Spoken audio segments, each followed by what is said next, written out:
Bien le bonjour la mère. J'espère que tu vas bien.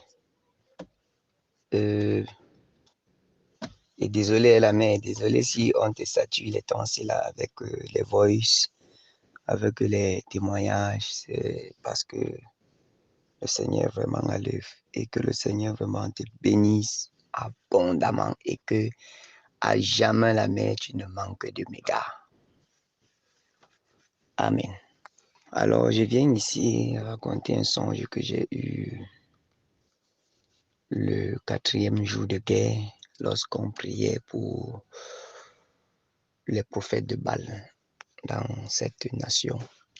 Cette nuit, j'ai eu un songe où on était dans une forêt avec le frère Junior et tous les autres frères. Et au milieu de cette forêt, il y avait une maison.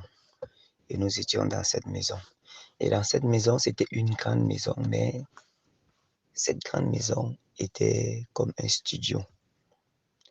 Et il y avait le salon et la chambre. Et dans le salon, il y avait une récolte. On avait fait une récolte. On avait, ici au salon, c'était des arachides. Et on était au salon en train de parler. Et subitement, une personne est partie pour ouvrir la chambre.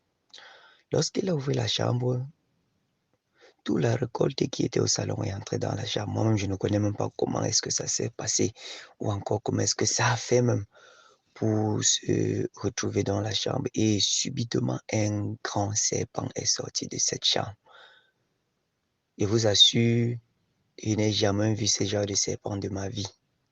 Depuis, même quand j'ai regardé encore les films, je n'avais jamais vu de tel serpent.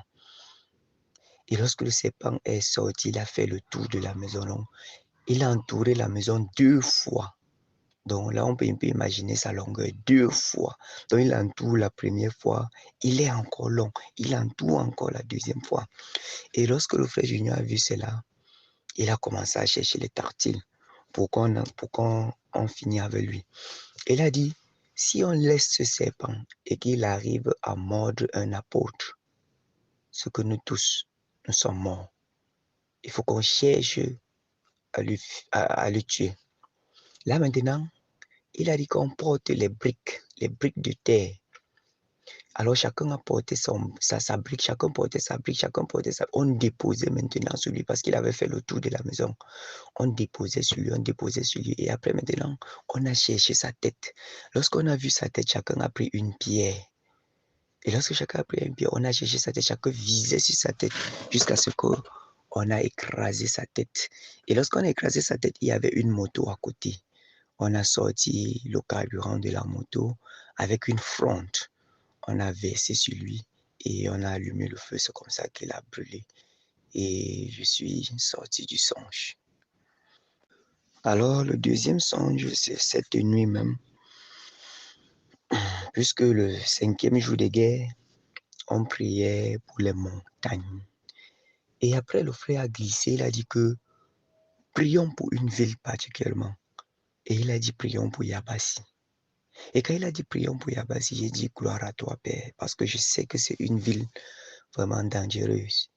Et il faut vraiment avoir les côtes pour y résider. Et lorsqu'il a dit qu'on prie, on a prié. Moi, j'ai prié de toutes mes forces. J'ai prié jusqu'à qu'il comprenne comment les forces finissaient en moi. Donc, moi-même, mes yeux étaient fermés, mais ça tournait même déjà. Alors, cette nuit, j'ai eu un songe sur cette ville. Dans le songe, c'est après le songe que j'ai compris que c'était la ville de Yabassi. Parce que dans le songe, on était dans une ville où à l'extrémité gauche, il y avait la lumière. À l'extrémité droite, il y avait la lumière, mais au milieu, il n'y avait pas la lumière.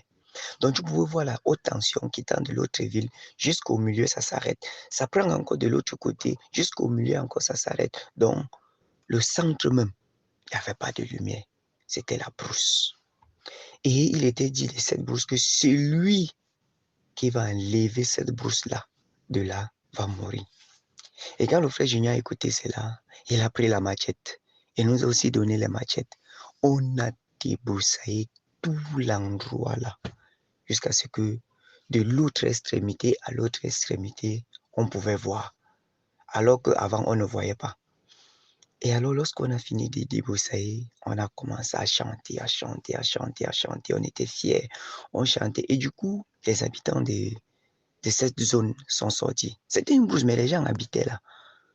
Et ils sont sortis. Quand ils sont sortis, c'était pour nous confronter. Et lorsqu'ils sont sortis pour nous confronter, le frère Junior a vite compris que c'était pour nous confronter qu'ils sont sortis. Il nous a poussés tous, il a mis derrière, il s'est placé devant. Eux, maintenant, de leur côté aussi, ils ont pris aussi une personne, ils ont mis devant. Je ne sais plus, ils appelaient cette personne, c'était Esprit de quoi.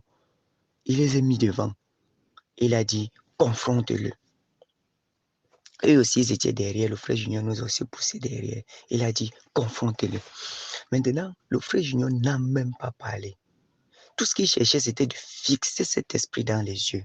Et maintenant, comme les habitants ont su que c'est ce qu'il voulait faire, ils voulaient l'empêcher à le fixer dans les yeux. Mais du coup, pam, leurs regards se sont fixés. Je vous assure que cet esprit qu'ils ont pris, ils ont mis devant, qui était comme leur force, a été délivré. Il était maintenant de notre côté. Et un petit enfant encore s'est levé encore, il voulait encore s'opposer. Le frère Junior l'a encore fixé dans les yeux.